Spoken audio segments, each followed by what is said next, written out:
Job chapter 25 through 27.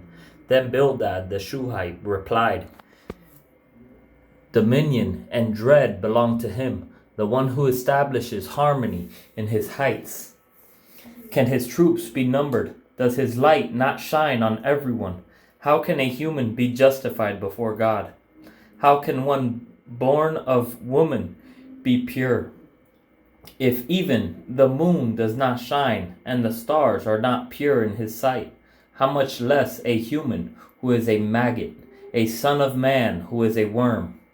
Then Job answered, How you have helped the powerless and delivered the arm that is weak. How you have concealed the unwise and abundantly provided insight. With whom did you speak these words? Whose breath came out of your mouth? The departed spirits tremble beneath the waters and all that inhabit them. Sheol is naked before God, and Abaddon has no covering.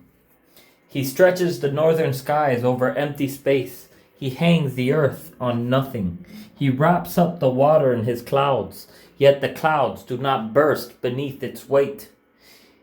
He obscures the view of his throne, spreading his cloud over it. He laid out the horizon on the surface of the waters, at the boundary between light and darkness. The pillars that hold up the sky tremble, astounded at his rebuke. By his power he stirred the sea, and by his understanding he crushed Rahab. By his breath the heavens gained their beauty. His hand pierced the fleeing serpent.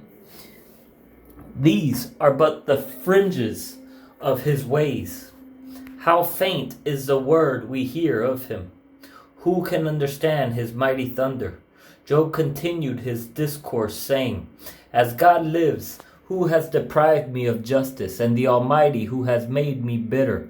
As long as my breath is still in me, and the breath from God remains in my nostrils, my lips will not speak unjustly, and my tongue will not utter deceit. I will never affirm that you are right. I will maintain my integrity until I die. I will cling to my righteousness and never let it go. My conscience will not accuse me as long as I live. May my enemy be like the wicked, and my opponent like the unjust. For what hope does the godless person have when he is cut off? When God takes away his life, will God hear his cry?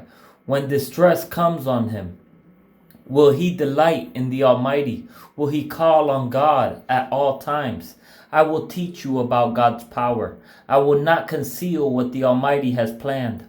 All of you have seen this for yourselves. Why do you keep up this empty talk? This is a wicked man's lot from God, the inheritance the ruthless receive from the Almighty. Even if his children increase, they are destined for the sword. His descendants will never have enough food. Those who survive him will be buried by the plague, yet their widows will not weep for them. Though he piles up silver like dust and heaps up fine clothing like clay, he may heap it up, but the righteous will wear it, and the innocent will divide up his silver. The house he built is like a moth's cocoon, or a shelter set up by a watchman. He lies down wealthy, but will do so no more. When he opens his eyes, it is gone. Terrors overtake him like a flood. A storm wind sweeps him away at night. An east wind picks him up, and he is gone. It carries him away from his place. It blasts at him without mercy while he flees desperately from its force.